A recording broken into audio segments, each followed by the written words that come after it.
En esta parte del programa a Arturo López Levi, autor del libro Raúl Castro and the New Cuba. Gracias por estar con nosotros. Bienvenido. Un gusto. Primero que todo, una valoración general de este ejercicio de referendo que se hizo en Cuba. Mire, yo creo que se trata de un ejercicio importante desde el punto de vista del sistema político cubano, que es un sistema de un solo partido, porque plantea una actualización del sistema legal y de los principios centrales de ordenamiento del Estado en un tiempo en el cual el pacto económico o la forma de organizar la economía cubana está en una profunda transformación, como lo está también la relación entre el Estado y la sociedad y la relación de Cuba con el resto del mundo. Así que me parece un ejercicio importante en el entendido de que no se trata de una democratización al estilo liberal, sino un proceso de expansión y modernización del país dentro de ese sistema que es un sistema unipartidista. Pero ¿de qué tanta modernización podemos hablar cuando hablamos de un sistema unipartidista que se mantiene el concepto de socialismo, de comunismo? Sí, mire, usted tiene razón en la idea de hablar del concepto de socialismo, pero el socialismo también es parte del mundo actual. Yo me refería en lo fundamental a que se actualiza la idea de una economía mixta. Fíjese que se eliminan las estigmatizaciones de la propiedad privada, el mercado, la inversión extranjera que existían en la Constitución anterior. Y en ese sentido se actualiza el entramado constitucional ante los cambios que habían ocurrido desde 2011 hasta la fecha y que estaban en una especie de limbo legal, y por otra parte se abre la puerta a que se puedan adoptar otras medidas que conecten mejor el sector público y el sector privado, que ya se reconoce su existencia, en el camino a una economía mixta abarcadora que rompa con los desequilibrios y problemas asociados a una reforma de tipo parcial.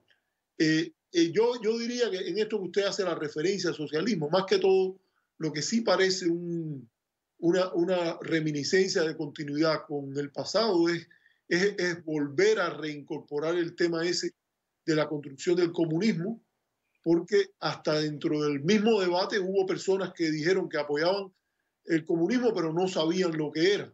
Y en ese sentido es hasta un acto de fe ideológica ajeno a la idea de construir una constitución viable, estar adoptando un sistema que es sabido que ha fracasado en muchos lugares y además que ni ellos mismos pueden presentar claramente qué es lo que se quiere construir, porque si se trata de una igualdad económica como la que postula el comunismo, se está abogando por reformas que aumentarían la desigualdad.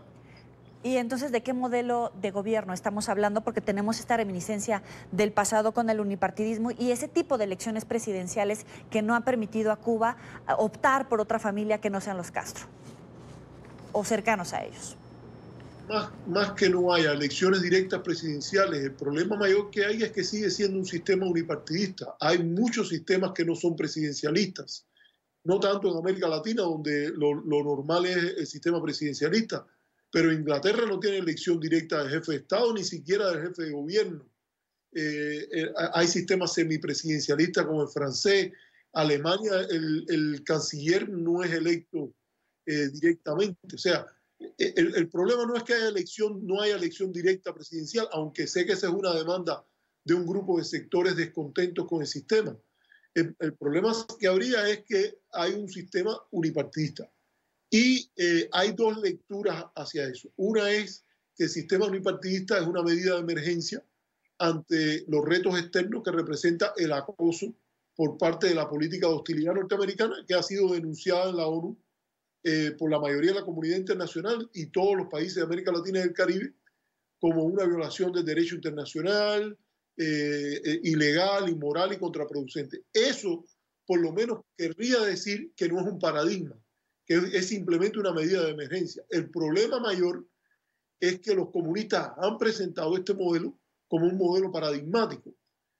como un modelo que, aunque desaparezca la hostilidad y aunque desaparezcan las condiciones de emergencia, ellos dicen que es un tipo de democracia distinta, mejor, etcétera. Ahí es donde yo creo que habría el problema, porque ese tipo de paradigma estaría reñido con la visión de la Declaración Universal de Derechos Humanos, que plantea la posibilidad de asociación, expresión, asamblea, como derecho civil político, no solo para construir el comunismo, sino para la profesión y promoción de las ideas diferentes que pueda tener cada persona. Ahora, ¿en qué medida es un paradigma de emergencia o es un paradigma definitivo? Yo creo que eso solo se podrá saber el día que Estados Unidos cambie su política y deje a los cubanos escoger su sistema político, y en una manera en la cual los propios cubanos le podamos decir a los comunistas, ustedes no tienen ningún derecho a tener un sistema unipartidista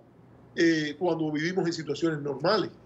Pero entonces este paradigma político tiene vida a futuro, independientemente de la postura de Estados Unidos y en el contexto de la reforma constitucional que se acaba de llevar a cabo.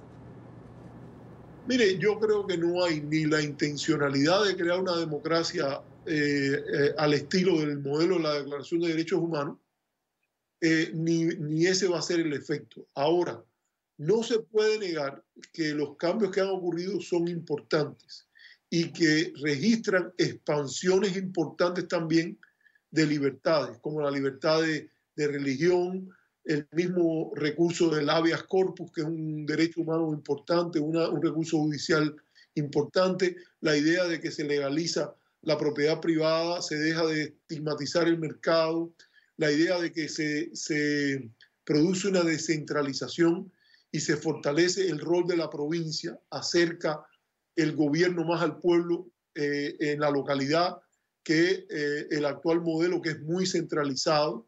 Yo creo que esos son pasos positivos importantes que cualquier observador objetivo debe reconocer. Ahora, esa objetividad también implica decir que se trata de una liberalización, de un aumento del papel de la ley, de la expansión de ciertas libertades, sí, pero que no se trata de una transición democrática. El modelo de una transición democrática no es aplicable a lo que ocurrió el domingo ni a lo que viene después. También la prensa internacional ha hecho mucho eco al tema de los matrimonios gay. Mire, yo creo que en eso el gobierno a la larga adoptó una postura más racional. Al principio yo creo que de una manera muy... se dejó llevar por el impulso de algunas partes dentro de su base que presentaron a la sociedad cubana como más progresista y liberal de lo que era. En realidad subestimaron el papel de las comunidades evangélicas y subestimaron el papel de otras comunidades, porque tengo entendido que eso es extensivo, por ejemplo, a grupos grandes dentro de la comunidad afrocubana que han tenido una actitud escéptica o hasta opuesta a la idea del matrimonio igualitario. Entonces, de inicio ellos pusieron eso en el texto original, pero se dieron cuenta que habían movilizado a un grupo contra la Constitución que no necesariamente tenían que haberlo hecho. Usted puede respaldar el sistema de un solo partido, hablar del socialismo o del comunismo y a la vez ser partidario del matrimonio igualitario o del matrimonio homosexual, como se le quiera poner. Yo creo que la solución que han adoptado de hacer un plebiscito especial para ese tema como parte del nuevo Código de Familia en los próximos 2 años es una solución que les despejó el camino y pospuso una discusión que no necesariamente tenía que tener lugar en el marco constitucional. No me parece que la Constitución sea el mejor lugar para definir el matrimonio. Ese es un tema mucho más estrecho y que lo que habría que hacer era discutirlo. Yo creo como se va a hacer con el Código de Familia, y es impresionante que han decidido someter eso a plebiscito. Desde mi punto de vista, eso es un tema ya más bien legal y debería confiarse a los legisladores y a las cortes judiciales actualizar ese tema de derecho a las realidades actuales. Yo creo que también que hubo una retórica de los sectores dentro del sistema sobre el tema que pareció fuera de lugar cuando empezaron a hablar de derecho inalienable al matrimonio igualitario.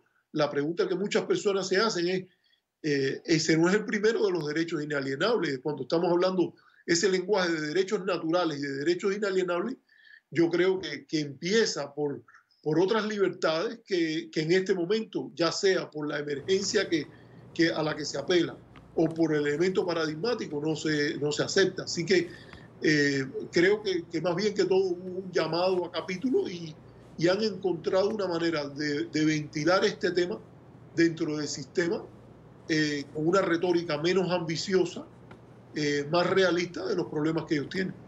Y hablando de libertades y respeto a los derechos, hay todavía presos políticos, hay represión en las manifestaciones. ¿Hay algún avance?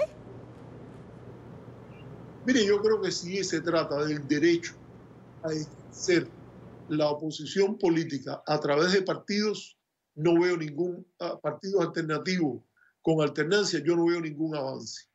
Yo lo que veo es avance a el manejo del pluralismo político de alguna manera dentro del sistema de un solo partido. Hay ahora un término de mandato que es de edad y de tiempo y eso facilita la circulación de las élites.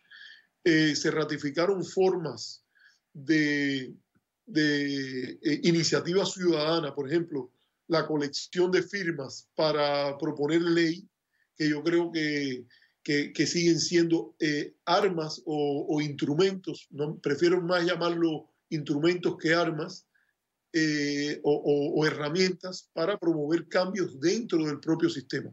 Por ejemplo, la discusión sobre la pena de muerte hoy es una discusión mucho más hábil, puede ocurrir, hay más posibilidades de hacerlo. La discusión de este tema del matrimonio igualitario, hay más espacio para hacerlo ahora. La discusión del derecho a la propiedad privada y el respeto a un Estado donde las leyes jueguen un papel más importante. Yo no lo llamo Estado de Derecho, porque un Estado de Derecho implica, en mi opinión, la libre discusión de las leyes. Como decía José Martí, las leyes deben ser tan libremente discutidas como ampliamente acatadas en un Estado de Derecho. O sea, por eso yo lo llamaría más un Estado por derecho. O sea, hay avances importantes dentro de ampliar el diapasón político. Sí, hay un avance relevante hacia la alternancia política, hacia la posibilidad de organización de partidos alternativos, no. Le agradezco a Arturo López Levy por estos minutos para la tarde de Entre 24. Bueno, un placer. Hasta luego. Vamos a una pausa.